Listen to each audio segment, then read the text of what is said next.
ਜਿਵੇਂ ਕਿ ਸਰ ਨੇ ਕਿਹਾ ਵੀ ਦਿੱਲੀ ਵਿੱਚ ਕੈਮਰੇ ਲੱਗੇ ਹੋਏ ਆ, ਸਾਨੂੰ ਇੱਥੇ ਪੰਜਾਬ ਵਿੱਚ ਵੀ ਬਹੁਤ ਸਹੂਲਤ ਹਾਂਜੀ ਹੋਣੀ ਚਾਹੀਦੀ ਹੈ। ਬੱਸਾਂ 'ਚ ਵੀ ਹੋਣਾ ਚਾਹੀਦਾ ਹੈ ਤੇ ਲੇਡੀਜ਼ ਸੇਫ ਰਹਿਣ, ਉਹਦੇ ਵਾਸਤੇ ਵੀ ਕੋਈ ਨਾ ਕੋਈ ਕਾਨੂੰਨ ਬਣਾਉਣਾ ਚਾਹੀਦਾ ਸੀ। ਕਹਿੰਦੇ ਨਾ ਬੂੰਦ ਬੂੰਦ ਨਾਲ ਸਾਗਰ ਭਰਦਾ ਵਾ, ਕਿਉਂਕਿ ਜੇ ਉਹਨਾਂ ਨੇ ਸ਼ੁਰੂਆਤ ਕੀਤੀ ਹੈ ਤੇ ਇਹ ਇੱਕ ਸਿਰਫ ਇੱਕ ਮਹਿਲਾਵਾਂ ਨੂੰ ਉਤਸ਼ਾਹ ਦੇਣ ਵਾਸਤੇ ਕੀਤੀ ਆ ਕਿ ਇਹਦੇ ਨਾਲ ਇੱਕ ਮਹਿਲਾਵਾਂ ਨੂੰ ਸਿਰਫ ਉਤਸ਼ਾਹ ਬਣਿਆ ਵਾ। ਬਾਕੀ 1000 ਰੁਪਇਆ ਕੋਈ ਮੇਨ ਗੱਲ ਨਹੀਂ ਗੀ, ਸਿਰਫ ਇੱਕ ਲੇਡੀ 'ਚ ਉਤਸ਼ਾਹ ਪੈਦਾ ਕਰਨਾ ਉਹਨਾਂ ਨੇ ਚਾਹਿਆ ਕਿ ਲੇਡੀ 'ਚ ਉਤਸ਼ਾਹ ਕਿਵੇਂ ਪੈਦਾ ਕੀਤਾ ਜਾ ਸਕਦਾ, ਤੇ ਇਹਦੇ ਨਾਲ ਜੇ ਉਤਸ਼ਾਹ ਪੈਂਦਾ ਤੇ ਅਗਲੇ ਦਿਨ ਦੇ ਵਿੱਚ ਸ਼ਾਇਦ ਕੁਝ ਹੋਰ ਵੀ ਕਰ ਜਾਣ। ਕਿ 1000 ਰੁਪਇਆ ਅਸੀਂ ਡਾਇਰੈਕਟ ਖਾਤੇ 'ਚ ਦੇਵਾਂਗੇ, ਪਰ ਤੁਸੀਂ ਸਾਨੂੰ ਸਪੋਰਟ ਕਰੋ, ਇਸ ਵਾਰੀ ਮੌਕਾ ਦਿਓ। ਇਹ ਇਸ ਤਰ੍ਹਾਂ ਨਹੀਂ ਲੱਗਦਾ ਕਿ ਤੁਸੀਂ 1000 ਰੁਪਏ 'ਚ ਵੋਟ ਖਰੀਦ ਰਹੇ ਹੋ? ਦੇਖੋ ਜੀ, ਜੇ ਤੁਹਾਨੂੰ ਲੱਗਦਾ ਤਾਂ ਬੜਾ ਮੰਦਭਾਗਾ, ਕਿਉਂਕਿ ਪਿੱਛੇ ਜੇ ਬੜੀਆਂ ਪਾਰਟੀਆਂ ਨੇ ਇਦਾਂ ਦੇ ਲੋਲੀਪੌਪ ਦਿੱਤੇ, ਪਰ ਇਹ ਲੋਲੀਪੌਪ ਨਹੀਂ ਹੈ, ਕਿਉਂਕਿ ਅਰਵਿੰਦ ਕੇਜਰੀਵਾਲ ਲੋਕਾਂ ਦੇ ਟੈਕਸ ਤੋਂ ਦਿੱਲੀ ਦੇ ਵਿੱਚ ਮੋੜ ਰਿਹਾ ਤੇ ਇੱਥੇ ਮੋੜੇਗਾ। ਜੇ ਔਰਤ ਨੂੰ ਬਿਜਲੀ ਦਾ ਬਿੱਲ ਜ਼ਿਆਦਾ ਆਉਂਦਾ, ਜੇ ਉਹਦੀ ਮਾਫੀ ਦੀ ਗੱਲ ਕੀਤੀ, 4.5 ਸਾਲ ਤੋਂ ਕਾਂਗਰਸ ਸਰਕਾਰ ਸੁੱਤੀ ਪਈ ਸੀ ਤੇ ਅੱਜ ਮਾਫੀ ਦੀਆਂ ਗੱਲਾਂ ਕਰਨ ਲੱਗੀ। ਜੇ ਆਪਾਂ ਕਹਿੰਦੇ ਆ ਵੀ ਉਹ ਕਹਿੰਦੇ ਵੀ 16000 ਮੁਹੱਲਾ ਕਲੀਨਿਕ ਅਸੀਂ ਖੋਲਾਂਗੇ, ਉਹ ਕਹਿੰਦੇ ਵੀ ਅਸੀਂ ਤਾਂ ਖੋਲ੍ਹਤੇ। ਤੁਸੀਂ ਪੰਜਾਬ ਦੇ ਬਸ਼ਿੰਦੇ ਆ, ਸਾਨੂੰ ਦੱਸੋ ਕਿੱਥੇ ਖੋਲ੍ਹਤੇ। ਸਾਡੇ ਪੰਜਾਬ ਵਿੱਚ ਬਿਲਕੁਲ ਨਸ਼ਾ ਮੁਕਤ ਕੀਤਾ ਜਾਵੇ। ਦੇਖੋ ਜਿਵੇਂ ਮੇਰਾ ਭਰਾ ਹੋ ਗਿਆ, ਮੇਰਾ ਪਿਓ ਹੋ ਗਿਆ, ਨਸ਼ਾ ਕਰੇ ਤਾਂ ਮੇਰੇ ਲਈ ਮੇਰਾ ਘਰ ਉਜਾੜ ਆ ਨਾ, ਬਿਲਕੁਲ ਉਜਾੜਾ ਘਰ। ਅਸੀਂ ਉਹ ਚਾਹੁੰਦੇ ਆ ਕਿ ਸਾਡੇ ਪੰਜਾਬ ਦੇ ਵਿੱਚ ਬਿਲਕੁਲ ਨਸ਼ਾ ਖਤਮ ਹੋਵੇ। ਦਿੱਲੀ ਦੇ ਮੁੱਖ ਮੰਤਰੀ ਅਰਵਿੰਦ ਕੇਜਰੀਵਾਲ ਨੇ ਪੰਜਾਬ ਦੇ ਵਿੱਚ ਅੱਜ ਆਪਣੀ ਤੀਸਰੀ ਗਰੰਟੀ ਅਨਾਉਂਸ ਕੀਤੀ ਹੈ। 18 ਸਾਲ ਤੋਂ ਵੱਧ ਉਮਰ ਦੀਆਂ ਸਾਰੀਆਂ ਮਹਿਲਾਵਾਂ ਨੂੰ ਆਮ ਆਦਮੀ ਪਾਰਟੀ ਦੀ ਜੇਕਰ ਸਰਕਾਰ ਬਣੀ ਤਾਂ 1000 ਰੁਪਏ ਪ੍ਰਤੀ ਮਹੀਨਾ ਜਿਹੜਾ ਉਹਨਾਂ ਨੂੰ ਭੱਤਾ ਦਿੱਤਾ ਜਾਏਗਾ। ਉਂਝਾਂ ਪੰਜਾਬ ਦੀਆਂ ਚੋਣਾਂ ਦੇ ਵਿੱਚ ਵੱਖ-ਵੱਖ ਪਾਰਟੀਆਂ ਵੱਲੋਂ ਪੋਪੂਲਿਸਟ ਵਾਅਦੇ ਕੀਤੇ ਜਾ ਰਹੇ ਨੇ। ਇਸ ਨੂੰ ਵੀ ਇੱਕ ਪੋਪੂਲਿਸਟ ਵਾਅਦੇ ਦੇ ਤੌਰ ਤੇ ਹੀ ਵੇਖਿਆ ਜਾ ਰਿਹਾ ਹੈਗਾ ਕਿ 18 ਸਾਲ ਤੋਂ ਵੱਧ ਉਮਰ ਦੀਆਂ ਜਿੰਨੀਆਂ ਵੀ ਮਹਿਲਾਵਾਂ ਨੇ, 50% ਵੋਟਰ ਹੈ ਪੰਜਾਬ ਦਾ, ਉਹਨਾਂ ਨੂੰ 1000 ਰੁਪਏ ਡਾਇਰੈਕਟ ਬੈਨੀਫਿਟ ਸਕੀਮ ਜਿਹੜੀ ਆ ਉਹਨਾਂ ਦੇ ਲਈ ਅਰਵਿੰਦ ਕੇਜਰੀਵਾਲ ਨੇ ਅੱਜ ਅਨਾਉਂਸ ਕੀਤੀ। ਔਰ ਵੱਡੀ ਗੱਲ ਇਹ ਹੈ ਕਿ ਉਹਨਾਂ ਨੇ ਕਿਹਾ ਕਿ ਉਹ ਇਕੱਲੇ ਅਜਿਹੇ ਵਿਅਕਤੀ ਨੇ ਜਿਹੜੇ ਐਲਾਨ ਕੀਤੀਆਂ ਗਈਆਂ ਯੋਜਨਾਵਾਂ ਨੂੰ ਅਮਲੀ ਰੂਪ ਵਿੱਚ ਲੈ ਕੇ ਆਉਣਗੇ। ਉਹ ਆਪਣੇ ਵਿਰੋਧੀ ਚਰਨਜੀਤ ਸਿੰਘ ਚੰਨੀ ਨੂੰ ਨਕਲੀ ਕੇਜਰੀਵਾਲ ਦੱਸਦੇ ਨੇ, ਕਹਿੰਦੇ ਕਿ ਉਹ ਸਾਡੇ ਵਾਂਗੂ ਐਲਾਨ ਕਰ ਰਹੇ ਨੇ ਪਰ ਪੂਰੇ ਨਹੀਂ ਕਰ ਰਹੇ। ਅੱਜ ਮੋਗਾ ਦੇ ਵਿੱਚ ਖਾਸ ਸਮਾਗਮ ਨੂੰ ਸੰਬੋਧਨ ਕਰਨ ਅਰਵਿੰਦ ਕੇਜਰੀਵਾਲ ਪਹੁੰਚੇ ਸੀਗੇ, ਜਿੱਥੇ ਪੰਜਾਬ ਦੇ ਵੱਖ-ਵੱਖ ਹਲਕਿਆਂ ਤੋਂ ਸਿਰਫ ਮਹਿਲਾਵਾਂ ਨੂੰ ਬੁਲਾਇਆ ਗਿਆ ਤੇ ਉਹਨਾਂ ਦੇ ਨਾਲ 1-to-1 ਇੰਟਰੈਕਸ਼ਨ ਜਿਹੜੀ ਹੈ ਅਰਵਿੰਦ ਕੇਜਰੀਵਾਲ ਨੇ ਕੀਤੀ। ਸਾਡੇ ਨਾਲ ਇੱਥੇ ਕੁਝ ਮਹਿਲਾਵਾਂ ਮੌਜੂਦ ਨੇ। ਆਮ ਆਦਮੀ ਪਾਰਟੀ ਦੀ MLA ਸਰਬਜੀਤ ਕੌਰ ਮਾਣੂਕੇ ਵੀ ਨੇ, ਜਿਹੜੇ ਆਪਣੇ ਹਲਕੇ ਤੋਂ ਕੁਝ ਮਹਿਲਾਵਾਂ ਨੂੰ ਲੈ ਕੇ ਇੱਥੇ ਪਹੁੰਚੇ ਨੇ। ਉਹਨਾਂ ਨਾਲ ਅਸੀਂ ਪਹਿਲੇ ਗੱਲਬਾਤ ਕਰਾਂਗੇ ਤੇ ਮਹਿਲਾਵਾਂ ਦੇ ਹੋਰ ਓਪੀਨੀਅਨ ਵੀ ਲਵਾਂਗੇ ਕਿ ਜਿਹੜੀ ਮੁਫਤ ਐਲਾਨ ਦੀ ਰਾਜਨੀਤੀ ਹੈਗੀ ਹੈ ਉਹ ਵਾਕਿਆ ਹੀ ਪੰਜਾਬ ਦੀਆਂ ਸਮੱਸਿਆਵਾਂ ਦਾ ਹੱਲ ਹੈ ਜਾਂ ਨਹੀਂ ਹੈ।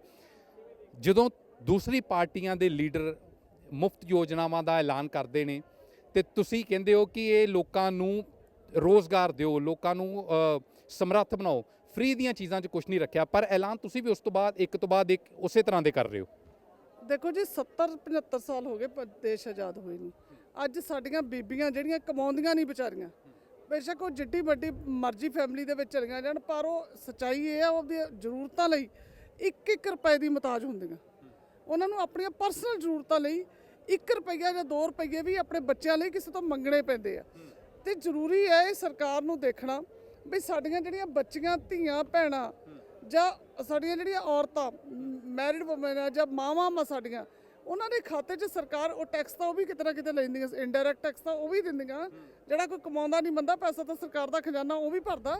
ਖਜ਼ਾਨੇ ਬਦਲੇ ਉਹਨਾਂ ਨੂੰ ਕੁਛ ਤਾਂ ਮਿਲੇ ਜਿਹਦੇ ਨਾਲ ਉਹ ਆਪਣੀ ਰੋਜ਼ਮर्रा ਦੀ ਜ਼ਿੰਦਗੀ ਦੇ ਆਪਾਂ ਰੋਟੀ ਤਾਂ 1000 ਰੁਪਏ ਨਾਲ ਨਹੀਂ ਪੂਰੀ ਹੋ ਸਕਦੀ। ਬੇਸ਼ੱਕ ਇਹ ਸਰਕਾਰਾਂ 250 ਰੁਪਏ ਦੀ ਪੈਨਸ਼ਨ ਦਿੰਦੀਆਂ ਰਹੀਆਂ, ਪਰ ਸਾਨੂੰ ਇਹ ਪਤਾ ਵੀ ਘੱਟੋ ਘੱਟ ਜਦੋਂ ਕੋਈ ਤਿੱਥ ਤਿਉਹਾਰ ਤੇ ਉਹਦੀ ਧੀ ਘਰੇ ਆਵੇ, ਇੱਕ ਮਾਂ ਦੀ, ਉਹ ਕੁਛ ਤਾਂ ਆਪਦੀ ਧੀ ਨੂੰ ਆਪਦੇ ਪੱਲਿਓਂ ਕੱਢ ਕੇ ਦੇ ਦੇ। ਇਹ ਪੰਜਾਬ ਦੀ ਰਾਜਨੀਤੀ ਹੈ। ਮੈਨੂੰ ਲੱਗਦਾ ਕਿ ਹੋਰ ਥੋੜੀਆਂ ਮਹਿਲਾਵਾਂ ਦੇ ਅਸੀਂ ਓਪੀਨੀਅਨ ਲੈ ਲੈਂਦੇ ਹਾਂ। ਤੁਸੀਂ ਇਸ 1000 ਰੁਪਏ ਵਾਲੀ ਸਕੀਮ ਦੀ ਅਨਾਉਂਸਮੈਂਟ ਨੂੰ ਕਿਵੇਂ ਦੇਖ ਰਹੇ ਹੋ? ਇੱਕ ਔਰਤ ਦੇ ਲਈ 1000 ਰੁਪਏ ਦੀ ਕੀ ਇੰਪੋਰਟੈਂਸ ਹੈਗੀ ਹੈ ਅੱਜ ਦੇ ਸਮੇਂ ਦੇ ਵਿੱਚ? ਕਹਿੰਦੇ ਵੀ ਜਦੋਂ ਤਿਉਹਾਰ ਤੇ ਕੋਈ ਮਹਿਲਾ ਘਰ ਆਵੇ ਤੇ ਉਸ ਦੇ ਲਈ 1000 ਰੁਪਏ ਬਹੁਤ ਹੁੰਦਾ।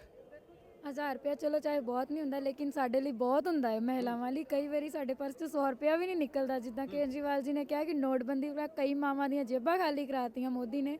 ਇਹ ਉਹ 1000 ਰੁਪਇਆ ਵਾ ਜਿਹੜਾ ਕੋਈ ਮਾਂ ਆ ਕੇ ਆਪਣੀ ਧੀ ਨੂੰ ਛੁਪ ਕੇ ਵੀ ਦੇ ਸਕਦੀ ਹੈ ਕਿ ਆਹ 1000 ਰੁਪਇਆ ਤੈਨੂੰ ਮੇਰੇ ਭਰਾ ਨੇ ਭੇਜਿਆ ਹੈ, ਅਰਵਿੰਦ ਕੇਜਰੀਵਾਲ ਨੇ ਭੇਜਿਆ ਹੈ, ਤੂੰ ਜੋ ਮਰਜ਼ੀ ਲੈ, ਸੂਟ ਲੈ, ਜੋ ਮਰਜ਼ੀ ਕਰ, ਖਰਚ। ਜਿੱਦਾਂ ਉਹਨਾਂ ਨੇ ਕਿਹਾ ਹੈ ਕਿ ਇੱਕ ਧੀ ਜਿਹੜੀ ਆਪਣੇ ਪਿਓ ਕੋ ਸੂਟ ਮੰਗਣ ਜੋਗੇ ਪੈਸੇ ਜਿਹੜੇ ਮੰਗਦੀ, ਸ਼ਰਮ ਆਉਂਦੀ ਹੈ। ਇਹ ਸ਼ਰਮ ਉਹਨੂੰ ਨਹੀਂ ਆਊਗੀ ਕਿਸੇ ਦਾ ਦੇਣ ਤੇ ਨਹੀਂ, ਆਪਣੇ ਹੱਕ ਦੇ ਵਿੱਚ ਆਪਣੇ ਕਾਲਜ ਦੀ ਫੀਸ ਤਾਰ ਸਕੂਗੀ ਉਹ 1000 ਰੁਪਏ ਦੇ ਨਾਲ। 1000 ਰੁਪਏ ਦੀ ਕੀਮਤ ਬਹੁਤ ਵੱਡੀ। ਆਮ ਤੌਰ ਤੇ ਮੰਨਿਆ ਜਾਂਦਾ ਕਿ ਮਹਿਲਾਵਾਂ ਕੀ ਐਕਸਪੈਕਟ ਕਰਦੀਆਂ ਨੇ, ਉਹ ਕਹਿੰਦੀਆਂ ਕਿ ਸਾਡੇ ਲਈ ਸੋਸ਼ਲ ਸਿਕਿਉਰਿਟੀ ਹੋਣੀ ਚਾਹੀਦੀ ਹੈ, ਸਮਾਜਿਕ ਸੁਰੱਖਿਆ ਹੋਣੀ ਚਾਹੀਦੀ ਹੈ, ਸਾਡੇ ਲਈ ਇਕੁਐਲਿਟੀ ਹੋਣੀ ਚਾਹੀਦੀ ਹੈ, ਬਰਾਬਰਤਾ ਹੋਣੀ ਚਾਹੀਦੀ ਹੈ, ਬਰਾਬਰ ਦੇ ਮੌਕੇ ਹੋਣੇ ਚਾਹੀਦੇ ਸੋਸਾਇਟੀ ਦੇ ਵਿੱਚ। ਤੁਹਾਨੂੰ ਲੱਗਦਾ ਕਿ ਇਹਨਾਂ ਚੀਜ਼ਾਂ ਤੇ ਗੱਲਬਾਤ ਹੋਣੀ ਚਾਹੀਦੀ ਸੀਗੀ ਜਾਂ ਇਹ ਚੀਜ਼ਾਂ ਏਜੰਡੇ ਦੇ ਵਿੱਚ ਹੋਣੀਆਂ ਚਾਹੀਦੀਆਂ ਸੀ? ਹਾਂਜੀ ਸਰ, ਜ਼ਰੂਰ ਹੋਣੀ ਚਾਹੀਦੀ ਸੀ। ਮਹਿਲਾ ਸੁਰੱਖਿਆ ਬਹੁਤ ਜ਼ਰੂਰੀ ਹੈ ਸਰ। ਜਿਵੇਂ ਕਿ ਸਰ ਨੇ ਕਿਹਾ ਵੀ ਦਿੱਲੀ ਵਿੱਚ ਕੈਮਰੇ ਲੱਗੇ ਹੋਏ ਆ, ਸਾਨੂੰ ਇੱਥੇ ਪੰਜਾਬ ਵਿੱਚ ਵੀ ਬਹੁਤ ਸਹੂਲਤ ਹਾਂਜੀ ਹੋਣੀ ਚਾਹੀਦੀ ਹੈ। ਬੱਸਾਂ 'ਚ ਵੀ ਹੋਣਾ ਚਾਹੀਦਾ ਹੈ ਤੇ ਲੇਡੀਜ਼ ਸੇਫ ਰਹਿਣ, ਉਹਦੇ ਵਾਸਤੇ ਵੀ ਕੋਈ ਨਾ ਕੋਈ ਕਾਨੂੰਨ ਬਣਾਉਣਾ ਚਾਹੀਦਾ ਸਰਕਾਰ ਨੂੰ। ਹਾਂਜੀ, ਸਾਨੂੰ ਤਾਂ ਬਹੁਤ ਜ਼ਿਆਦਾ ਖੁਸ਼ੀ ਆ ਵੀ ਚਲੋ ਆਪਣੇ ਬੁੜੀਆਂ ਦੀ ਗੱਲਾਂ ਸੁਣੀ ਗਈ ਆ, ਬਹੁਤ ਚੰਗਾ ਲੱਗਿਆ ਵਾ। ਚਲੋ ਕਹਿੰਦੇ ਆ ਵੀ ਵਧੀਆ ਗੱਲ ਆ ਇਹ ਵੀ 1000 ਰੁਪਏ ਕੋਈ ਵੱਧ ਨਹੀਂ ਹੁੰਦੇ। ਚਲੋ ਆਪਣੇ ਲਈ ਤਾਂ ਗਰੀਬਾਂ ਲਈ ਤਾਂ ਬਹੁਤ ਹੈ। ਨਹੀਂ, ਮੈਂ ਇਹ ਗੱਲ ਕਰ ਰਿਹਾ ਕਿ ਜਿਹੜੀ ਸੋਸ਼ਲ ਸਿਕਿਉਰਿਟੀ ਹੈ ਜਾਂ ਇਸ ਤਰ੍ਹਾਂ ਦੇ ਮੁੱਦੇ ਹੈਗੇ ਆ ਮਹਿਲਾਵਾਂ ਦੇ ਲਈ, ਇਕੁਅਲ ਓਪਰਚੁਨਿਟੀਜ਼ ਦੇ ਲਈ, ਜਾਂ ਜਿੰਨੀ ਜ਼ਰੂਰਤ ਹੈਗੀ ਆ ਉਨੀਆਂ ਓਪਰਚੁਨਿਟੀਜ਼ ਦੇ ਲਈ, ਤੁਹਾਨੂੰ ਲੱਗਦਾ ਕਿ ਇਹਨਾਂ ਮੁੱਦਿਆਂ ਤੇ ਗੱਲ ਹੋਣੀ ਚਾਹੀਦੀ ਸੀਗੀ? ਹਾਂ ਸਰ, ਹੋਣੀ ਤੇ ਚਾਹੀਦੀ ਸੀ, ਲੇਕਿਨ ਕਹਿੰਦੇ ਹੁੰਦੇ ਨਾ ਬੂੰਦ ਬੂੰਦ ਨਾਲ ਸਾਗਰ ਭਰਦਾ ਵਾ। ਕਿਉਂਕਿ ਜੇ ਉਹਨਾਂ ਨੇ ਸ਼ੁਰੂਆਤ ਕੀਤੀ ਹੈ ਤੇ ਇਹ ਸਿਰਫ ਇੱਕ ਮਹਿਲਾਵਾਂ ਨੂੰ ਉਤਸ਼ਾਹ ਦੇਣ ਵਾਸਤੇ ਕੀਤੀ ਆ ਕਿ ਇਹਦੇ ਨਾਲ ਇੱਕ ਮਹਿਲਾਵਾਂ ਨੂੰ ਸਿਰਫ ਉਤਸ਼ਾਹ ਬਣਿਆ ਵਾ। ਬਾਕੀ 1000 ਰੁਪਇਆ ਕੋਈ ਮੇਨ ਗੱਲ ਨਹੀਂ ਗੀ, ਸਿਰਫ ਇੱਕ ਲੇਡੀ 'ਚ ਉਤਸ਼ਾਹ ਪੈਦਾ ਕਰਨਾ ਉਹਨਾਂ ਨੇ ਚਾਹਿਆ ਕਿ ਲੇਡੀ 'ਚ ਉਤਸ਼ਾਹ ਕਿਵੇਂ ਪੈਦਾ ਕੀਤਾ ਜਾ ਸਕਦਾ, ਤੇ ਇਹਦੇ ਨਾਲ ਜੇ ਉਤਸ਼ਾਹ ਪੈਂਦਾ ਤੇ ਅਗਲੇ ਵਾਰ ਦੇ ਵਿੱਚ ਸ਼ਾਇਦ ਕੁਝ ਹੋਰ ਵੀ ਕਰ ਜਾਣ। ਕਹਿੰਦੇ ਉਤਸ਼ਾਹ, ਪਰ ਹੋਰ ਬਹੁਤ ਸਾਰੇ ਮੁੱਦੇ ਨੇ ਜਿਨ੍ਹਾਂ ਤੇ ਗੱਲਬਾਤ ਹੋਣੀ ਚਾਹੀਦੀ। ਸਰਬਜੀਤ ਮਾਣੂਕੇ ਉਹਨਾਂ ਨੂੰ ਅਸੀਂ ਇੱਕ ਸਵਾਲ ਪੁੱਛਦੇ ਹਾਂ। ਸਰਬਜੀਤ ਜੀ, ਜਦੋਂ ਅਰਵਿੰਦ ਕੇਜਰੀਵਾਲ ਕਹਿੰਦੇ ਆ ਕਿ 1000 ਰੁਪਇਆ ਅਸੀਂ ਡਾਇਰੈਕਟ ਖਾਤੇ 'ਚ ਦੇਵਾਂਗੇ ਪਰ ਤੁਸੀਂ ਸਾਨੂੰ ਸਪੋਰਟ ਕਰੋ, ਇਸ ਵਾਰੀ ਮੌਕਾ ਦਿਓ, ਇਹ ਇਸ ਤਰ੍ਹਾਂ ਨਹੀਂ ਲੱਗਦਾ ਕਿ ਤੁਸੀਂ 1000 ਰੁਪਏ 'ਚ ਵੋਟ ਖਰੀਦ ਰਹੇ ਹੋ? ਦੇਖੋ ਜੀ, ਜੇ ਤੁਹਾਨੂੰ ਲੱਗਦਾ ਤਾਂ ਬੜਾ ਮੰਦਭਾਗਾ, ਕਿਉਂਕਿ ਪਿੱਛੇ ਜੇ ਬੜੀਆਂ ਪਾਰਟੀਆਂ ਨੇ ਇਦਾਂ ਦੇ ਲੋਲੀਪੌਪ ਦਿੱਤੇ, ਪਰ ਇਹ ਲੋਲੀਪੌਪ ਨਹੀਂ ਹੈ, ਕਿਉਂਕਿ ਅਰਵਿੰਦ ਕੇਜਰੀਵਾਲ ਲੋਕਾਂ ਦੇ ਲੈ ਟੈਕਸ ਤੋਂ ਦਿੱਲੀ ਦੇ ਵਿੱਚ ਮੋੜ ਰਿਹਾ ਤੇ ਇੱਥੇ ਮੋੜੇਗਾ। ਠੀਕ ਹੈ, ਜੇ ਔਰਤ ਨੂੰ ਬਿਜਲੀ ਦਾ ਬਿੱਲ ਜ਼ਿਆਦਾ ਆਉਂਦਾ, ਜੇ ਉਹਦੀ ਮਾਫੀ ਦੀ ਗੱਲ ਕੀਤੀ, 4.5 ਸਾਲ ਤੋਂ ਕਾਂਗਰਸ ਸਰਕਾਰ ਸੁੱਤੀ ਪਈ ਸੀ ਤੇ ਅੱਜ ਮਾਫੀ ਦੀਆਂ ਗੱਲਾਂ ਕਰਨ ਲੱਗ ਗਈ। ਜੇ ਆਪਾਂ ਕਹਿੰਦੇ ਆ ਵੀ, ਉਹ ਕਹਿੰਦੇ ਵੀ 16000 ਮੁਹੱਲਾ ਕਲੀਨਿਕ ਅਸੀਂ ਖੋਲਾਂਗੇ, ਉਹ ਕਹਿੰਦੇ ਵੀ ਅਸੀਂ ਤਾਂ ਖੋਲਤੇ। ਤੁਸੀਂ ਪੰਜਾਬ ਦੇ ਬਸ਼ਿੰਦੇ ਆ, ਸਾਨੂੰ ਦੱਸੋ ਕਿੱਥੇ ਖੋਲਤੇ? ਅੱਜ ਪੰਜਾਬ ਦੇ ਬਿਜਲੀ ਦੇ ਬਿੱਲ ਮਾਫ ਕਰਤੇ, ਮਾਰ ਦੋ ਕਾਟਾ ਤਾਂ ਹਰ ਗੱਲ ਤੇ ਮਰਜੀ ਜਾਂਦਾ। ਤੇ ਦੂਜੀ ਗੱਲ, ਇੱਕ ਸੂਝਵਾਨ ਨਾਗਰਿਕ ਹੋਣ ਦੇ ਨਾਤੇ ਵੀ ਇਹ ਗੱਲ ਆ ਵੀ ਜਦੋਂ ਤੱਕ ਲੀਡਰ ਉੱਪਰਲੇ ਲੈਵਲ ਤੇ ਬੈਠੇ ਆਪਦੇ ਖਰਚੇ ਨਹੀਂ ਘਟਾਉਂਦੇ, ਉਦੋਂ ਤੱਕ ਇਹ ਅਮਾਉਂਟਸ ਜਿਹੜੀਆਂ ਇਹ ਵੱਡੀਆਂ ਗੱਲਾਂ ਆਪਾਂ ਨੀਚੇ ਤੱਕ ਨਹੀਂ ਪਹੁੰਚਾ ਸਕਦੇ। ਬੇਸ਼ੱਕ ਸਾਡੇ ਅਰਵਿੰਦ ਕੇਜਰੀਵਾਲ ਜੀ ਆ, ਆਮ ਲੋਕਾਂ ਦੇ ਬੱਚੇ ਬਣ ਕੇ ਦਿੱਲੀ ਦੇ ਵਿੱਚ ਉਹਨਾਂ ਨੇ ਮੁਹੱਲਾ ਕਲੀਨਿਕ ਦਿੱਤਾ, ਉਹਨਾਂ ਦੀ ਸਿੱਖਿਆ ਨੂੰ ਉਸ ਗੱਲ ਨੂੰ ਤੁਸੀਂ ਛੱਡ ਦਿਓ। ਮੈਂ ਇਹ ਤੁਹਾਡੇ ਨਾਲ ਜਾਣਾ, ਤੁਹਾਡੇ ਨਾਲ ਬਹੁਤ ਸਾਰੀਆਂ ਮਹਿਲਾਵਾਂ ਵੀ ਨੇ। ਮਹਿਲਾਵਾਂ ਨੂੰ ਆਮ ਤੌਰ ਤੇ ਕੀ ਡਿਮਾਂਡ ਹੁੰਦੀ ਹੈ ਹਨਾ, ਕਿ ਸਾਡੇ ਲਈ ਇੱਕ ਸੋਸ਼ਲ ਸਿਕਿਉਰਿਟੀ ਹੋਵੇ, ਸਮਾਜਿਕ ਸੁਰੱਖਿਆ ਜ਼ਰੂਰੀ ਹੋਵੇ, ਸਾਡੇ ਲਈ ਸਮਾਜ ਦੇ ਵਿੱਚ ਓਪਰਚੁਨਿਟੀ ਬਿਹਤਰ ਹੋਵੇ ਹਨਾ, ਨੌਕਰੀ ਰੋਜ਼ਗਾਰ ਕਾਰੋਬਾਰ ਦੇ ਲਈ, ਪੋਲਿਟਿਕਸ ਦੇ ਵਿੱਚ ਓਪਰਚੁਨਿਟੀ ਜ਼ਿਆਦਾ ਹੋਵੇ। ਤੁਹਾਨੂੰ ਲੱਗਦਾ ਕਿ ਇਹਨਾਂ ਮੁੱਦਿਆਂ ਤੇ, ਇਸ ਤਰ੍ਹਾਂ ਦੇ ਇਸ਼ੂਜ਼ ਤੇ ਗੱਲ ਹੋਣੀ ਚਾਹੀਦੀ ਸੀਗੀ? 1000 ਰੁਪਏ ਠੀਕ ਹੈ, ਅਨਾਉਂਸਮੈਂਟ ਕਹਿਣ ਸੁਣਨ ਨੂੰ ਵਧੀਆ ਹੋ ਸਕਦੀ ਹੈ ਕਿਸੇ ਦੇ ਲਈ, ਪਰ ਜਿਹੜੇ ਅਸਲ ਮੁੱਦੇ ਹੈਗੇ, ਜਿਹੜੇ ਜੜ ਹੁੰਦੀ ਹੈ, ਜਿੱਥੋਂ ਤਰੱਕੀ ਦੀ ਰਾਹ ਬਣਦੀ ਹੈ, ਉਹ ਚੀਜ਼ਾਂ ਤੇ ਗੱਲ ਹੋਣੀ ਚਾਹੀਦੀ ਸੀ। ਅਸੀਂ ਮੇਨ ਗੱਲ ਇਹ ਕਹਿਣਾ ਚਾਹੁੰਦੇ ਹਾਂ ਵੀ ਸਾਡੇ ਪੰਜਾਬ ਵਿੱਚ ਬਿਲਕੁਲ ਨਸ਼ਾ ਮੁਕਤ ਕੀਤਾ ਜਾਵੇ। ਦੇਖੋ ਜਿਵੇਂ ਮੇਰਾ ਭਰਾ ਹੋ ਗਿਆ, ਮੇਰਾ ਪਿਓ ਹੋ ਗਿਆ, ਨਸ਼ਾ ਕਰੇ ਤਾਂ ਮੇਰੇ ਲਈ ਮੇਰਾ ਘਰ ਉਜਾੜ ਆ ਨਾ, ਬਿਲਕੁਲ ਉਜਾੜਾ ਘਰ। ਅਸੀਂ ਉਹ ਚਾਹੁੰਦੇ ਹਾਂ ਕਿ ਸਾਡੇ ਪੰਜਾਬ ਦੇ ਵਿੱਚ ਬਿਲਕੁਲ ਨਸ਼ਾ ਖਤਮ ਹੋਵੇ ਤੇ ਇੱਕ ਸਾਨੂੰ ਪੜ੍ਹਾਈਆਂ ਦੇ ਵਿੱਚ ਸਾਨੂੰ ਬਿਲਕੁਲ ਫ੍ਰੀ ਮੁਫਤ ਸਭ ਕੁਝ ਮਿਲਣਾ ਚਾਹੀਦਾ ਹੈ। ਦੇਖੋ ਹੁਣ ਮੈਂ ਗਰੀਬ ਪਰਿਵਾਰ ਦੇ ਵੱਲੋਂ ਹੈਗੀ ਆ ਤੇ ਮੇਰੇ ਪਿਓ ਮੇਰੇ ਸਿਰ ਤੇ ਨਹੀਂ ਹੈਗਾ। ਮੈਂ ਪੜ੍ਹਨਾ ਚਾਹੁੰਦੀ ਸੀ ਵੀ ਗ੍ਰੈਜੂਏਸ਼ਨ ਮੈਂ ਕਰਾਂ, ਅੱਗੇ ਖਰਚੇ ਬਹੁਤ ਆ, ਮੈਂ ਕਿਵੇਂ ਕਰ ਸਕਦੀ ਹਾਂ? ਇਸ ਵਜੋਂ ਮੈਂ ਕਹਿੰਦੀ ਆ ਵੀ ਸਭ ਕੁਝ ਮਾਫ ਹੋਣਾ ਚਾਹੀਦਾ। ਮੈਨੂੰ ਵੀ ਮਾਣ ਹੋ ਸਕਦਾ ਵਾ। ਦਿੱਲੀ ਵਿੱਚ ਵੀ ਆ, ਦੇਖੋ ਬਹੁਤ ਕੁਝ ਆ ਦਿੱਲੀ ਵਿੱਚ ਮਾਫ ਆ। ਅਸੀਂ ਵੀ ਚਾਹੁੰਦੇ ਹਾਂ ਵੀ ਸਾਡੇ ਪੰਜਾਬ ਵਿੱਚ ਵੀ ਹੋਵੇ, ਵੱਧ ਤੋਂ ਵੱਧ ਹੋਵੇ। ਅਸੀਂ ਵੀ ਪੜ੍ਹੀਏ ਲਿਖੀਏ, ਅੱਗੇ ਵਧੀਏ। ਨਾ 10th ਨੂੰ ਆ, ਨਾ +1 ਨਾ +2 ਨੂੰ ਕੋਈ ਨੌਕਰੀ ਨਹੀਂ ਮਿਲ ਰਹੀ। ਅਸੀਂ ਕਹਿੰਦੇ ਵੀ ਸਾਨੂੰ ਕੋਈ ਛੋਟੀਆਂ ਹੀ ਨੌਕਰੀਆਂ ਦੇ ਦਿਓ, ਸਕੂਲ ਦੇ ਵਿੱਚ ਦੇ ਦਿਓ, ਪ੍ਰਾਇਮਰੀ ਸਕੂਲ ਦੇ ਵਿੱਚ ਦੇ ਦਿਓ, ਆਂਗਣਵਾੜੀ ਦੇ ਵਿੱਚ ਦੇ ਦਿਓ। ਚਲੋ ਅਸੀਂ ਵੱਡੀਆਂ ਨੌਕਰੀਆਂ ਨਹੀਂ ਮੰਗਦੇ, ਵੀ ਸਾਨੂੰ ਕੁਰਸੀ ਵਾਲੀ ਨੌਕਰੀ ਦਿਓ ਜਿਹਦੇ ਵਿੱਚ ਬਹੁਤ ਪੈਸੇ ਮਿਲ, ਨਹੀਂ ਪਰ ਸਾਨੂੰ ਕੋਈ ਦੋ ਦੱਸੋ, ਕੁਛ ਤਾਂ ਨੌਕਰੀ ਦਿਓ। ਵਾਅਦੇ ਕਰਕੇ ਏਡੇ ਕੈਪਟਨ ਸਾਹਿਬ ਨੇ ਵਾਅਦੇ ਕੀਤੇ ਸਾਡੇ ਨਾਲ, ਨਹੀਂ ਜੀ ਅਸੀਂ ਨੌਕਰੀ ਦੇਵਾਂਗੇ, ਸਮਾਰਟਫੋਨ ਦੇਵਾਂਗੇ, ਕੋਈ ਕੁਛ ਨਹੀਂ ਹੋਇਆ ਵਾਅਦਾ ਪੂਰਾ। ਅਸੀਂ ਚਾਹੁੰਦੇ ਹਾਂ ਵੀ ਸਾਡੇ ਵਾਅਦੇ ਸਾਰੇ ਪੂਰੇ ਕਰਨਗੇ ਕੇਜਰੀਵਾਲ, ਬਸ। ਤੁਹਾਨੂੰ ਲੱਗਦਾ ਕਿ ਹੋਰ ਕਿਹੜੇ ਐਸੇ ਇਸ਼ੂਜ਼ ਨੇ ਜਿਨ੍ਹਾਂ ਨੇ ਵਧੀਆ ਗੱਲ ਕੀਤੀ ਇਹਨਾਂ ਨੇ, ਜਿਨ੍ਹਾਂ ਤੇ ਗੱਲ ਹੋਣੀ ਚਾਹੀਦੀ ਸੀਗੀ ਕਿ ਜਦੋਂ ਇੰਨੀਆਂ ਸਾਰੀਆਂ ਲੇਡੀਜ਼ ਨੂੰ ਇਕੱਠਾ ਕੀਤਾ ਤੇ ਮਹਿਲਾਵਾਂ ਨਾਲ ਜੁੜੇ ਬਹੁਤ ਸਾਰੇ ਮੁੱਦਿਆਂ ਤੇ ਗੱਲ ਕੀਤੀ ਜਾ ਸਕਦੀ ਸੀਗੀ? ਵੀਰ ਜੀ ਦੇਖੋ, ਮੈਂ ਤਾਂ ਇਹ ਸਮਝਨੀ ਆ, ਅਗਰ ਕੋਈ ਇੱਕ ਆਪਣਾ ਘਰ ਦਾ ਮਾਲਕ ਹੈ ਤੇ ਉਹਨੇ ਆਪਣੇ ਘਰ ਨੂੰ ਉਸੇ ਤਰ੍ਹਾਂ ਸਵਾਰਨਾ ਸਜਾਣਾ ਹੈ ਤੇ ਆਪਾਂ ਜਦੋਂ ਉਹਦੇ ਘਰ ਦੇ ਵਿੱਚ ਐਂਟਰ ਕਰਾਂਗੇ ਸਾਨੂੰ ਪਤਾ ਲੱਗ ਜਾਏਗਾ। ਅਗਰ ਉਹਨੇ ਦੂਸਰੇ ਘਰ ਦੇ ਵਿੱਚ ਵੀ ਪੈਰ ਰੱਖਿਆ ਤੇ ਉਹ ਉਸ ਘਰ ਨੂੰ ਵੀ ਉਸੇ ਤਰ੍ਹਾਂ ਦੀ ਤਵੱਜੋ ਦੇਵੇਗਾ। ਮੇਰੇ ਖਿਆਲ ਇਹੀ ਹੈ ਜੋ ਅਸੀਂ ਫੈਸਿਲਿਟੀਜ਼ ਵੇਖ ਰਹੇ ਹਾਂ ਦਿੱਲੀ ਵਿੱਚ, ਅਗਰ ਉਹਨਾਂ ਦੀ ਸਰਕਾਰ ਇੱਥੇ ਆਂਦੀ ਹੈ ਪੰਜਾਬ ਦੇ ਵਿੱਚ ਤੇ ਸੇਮ ਫੈਸਿਲਿਟੀਜ਼ ਇੱਥੇ ਵੀ ਆਉਣਗੀਆਂ। ਦੇਖੋ ਉਹਨਾਂ ਨੇ ਲੇਡੀਜ਼ ਨੂੰ ਪ੍ਰਾਇੋਰਟੀ ਦਿੱਤੀ ਹੈ ਸਭ ਤੋਂ ਪਹਿਲਾਂ। ਜੋ ਉਹ ਬੋਲਦੇ ਆ ਉਹ ਕਰਕੇ ਦਿਖਾਉਂਦੇ ਆ, ਠੀਕ ਹੈ। ਦਿੱਲੀ ਵਿੱਚ ਦੇਖੋ ਜੋ ਉਹਨਾਂ ਨੇ ਬੋਲਿਆ ਇੱਥੇ ਕਰਕੇ ਦਿਖਾਇਆ। ਪੰਜਾਬ ਵਿੱਚ ਜੋ ਵੀ ਉਹਨਾਂ ਨੇ ਬੋਲਿਆ ਇੱਥੇ ਕਾਂਗਰਸ ਨੇ ਜਾਂ ਕਿਸੇ ਨੇ ਵੀ, ਉਹਨਾਂ ਨੇ ਕੁਝ ਨਹੀਂ ਕਰਕੇ ਦਿਖਾਇਆ। ਕਹਿੰਦੇ ਨੌਕਰੀਆਂ ਦੇਵਾਂਗੇ। ਇੱਥੇ ਕੀ ਹੈ ਕਿ ਇੰਨੇ ਪੜ੍ਹ ਲਿਖ ਕੇ ਲੋਕੀ ਕੀ ਹੁਣ ਫੋਰਨ ਵੱਲ ਜਾਣਾ ਸ਼ੁਰੂ ਹੋ ਗਿਆ, ਕਿਉਂਕਿ ਇੱਥੇ ਜੌਬ ਓਪਰਚੁਨਿਟੀ ਨਹੀਂ ਹੈਗੀ, ਨਾ ਉਹਨਾਂ ਦਾ ਘਰ ਦਾ ਖਰਚਾ ਚੱਲਦਾ, ਜਾਂ ਫਿਰ ਉਹ ਬਹੁਤ ਪਰ ਅੱਜ ਜੌਬ ਓਪਰਚੁਨਿਟੀਜ਼ ਦੀ, ਸੋਸ਼ਲ ਸਿਕਿਉਰਿਟੀ ਦੀ ਇਹਨਾਂ ਮੁੱਦਿਆਂ ਤੇ ਗੱਲ ਹੋਈ ਨਹੀਂ ਹੋ ਜਾਏਗੀ। ਸਟੈਪ ਬਾਈ ਸਟੈਪ ਹੋਏਗੀ, ਸਟੈਪ ਬਾਈ ਸਟੈਪ ਅੱਗੇ ਚੱਲਾਂਗੇ। ਜੋ ਪਹਿਲਾਂ ਤੁਸੀਂ ਸਪੋਰਟਰ ਹੋ, ਤੁਸੀਂ ਤਾਂ ਕਹਿ ਰਹੇ ਹੋ। ਨਹੀਂ ਜੋ ਦੇਖੋ ਦਿੱਲੀ 'ਚ ਆਪਾਂ ਦੇਖਿਆ, ਰਿਜ਼ਲਟ ਦੇਖਿਆ, ਉੱਤੇ ਹੀ ਆਪਾਂ ਗੱਲ ਕਰ ਰਹੇ ਹਾਂ, ਐਦਾਂ ਨਹੀਂ ਹੈ। ਦੇਖੋ ਵੀਰ ਜੀ, ਐਕਚੁਅਲੀ ਇਹ ਕੁਐਸਚਨ ਸਾਨੂੰ ਕਰੰਟ ਜਿਹੜੀ ਗਵਰਨਮੈਂਟ ਹੈ ਉਹਨੂੰ ਪੁੱਛਣਾ ਚਾਹੀਦਾ।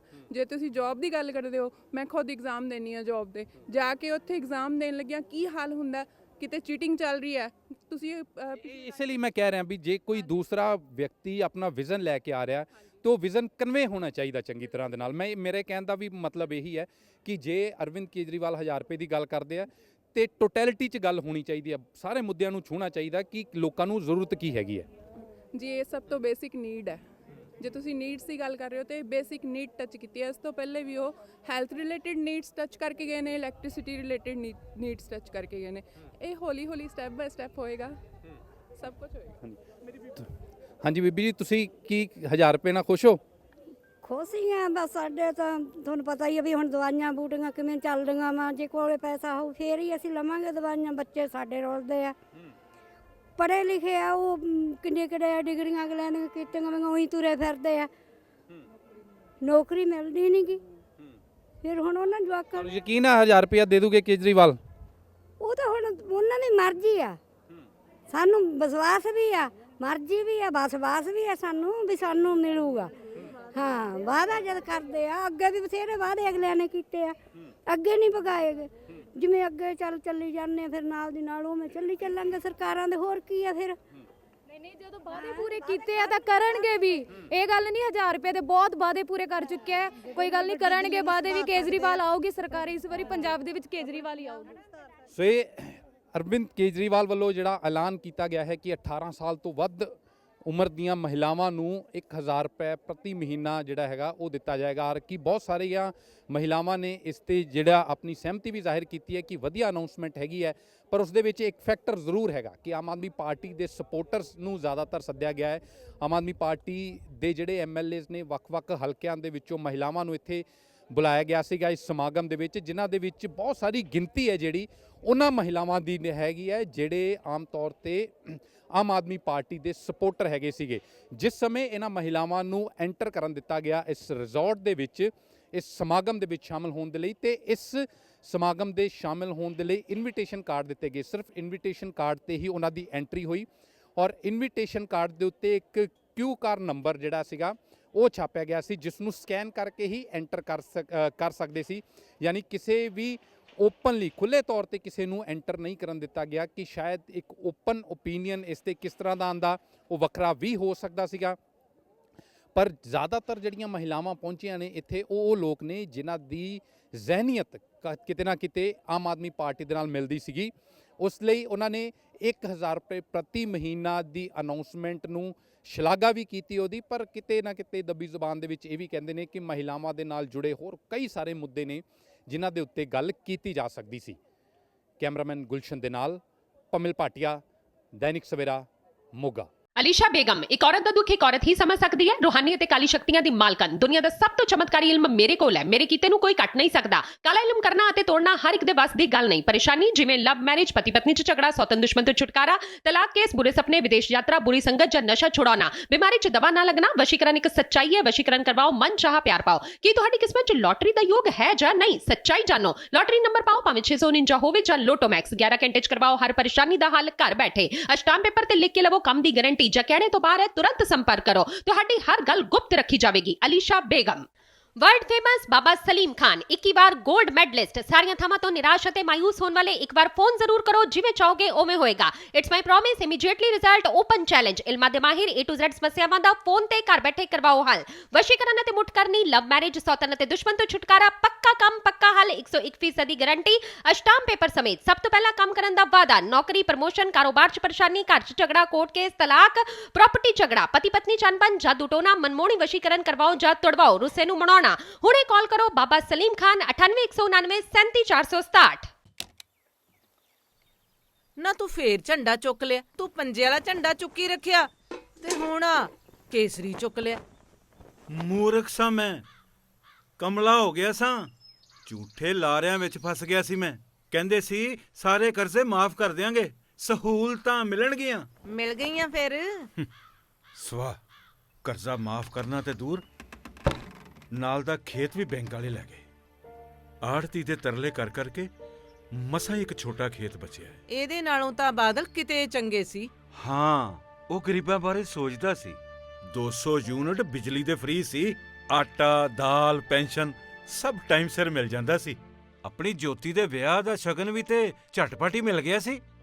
ਸਿਹਤ ਬੀਮਾ ਸੀ, ਪਿੰਡਾਂ ਦੀ ਨੁਹਾਰ ਬਦਲਣ ਲਈ ਖੁੱਲੇ ਗ੍ਰਾਂਟਾਂ ਦੇ ਗੱਫੇ, ਬਥੇਰਾ ਕੁਝ ਹੋਇਆ ਹੈ। ਹੁਣ ਕਰੀਏ ਕੀ? ਕਰਨਾ ਕੀ ਹੈ? ਐਤਕੀ ਉਹਦੀ ਬਾਂਹ ਫੜਨੀ ਹੈ ਜਿਹੜਾ ਸਮਝੇ ਸਾਡੇ ਦਰਦਾਂ ਨੂੰ।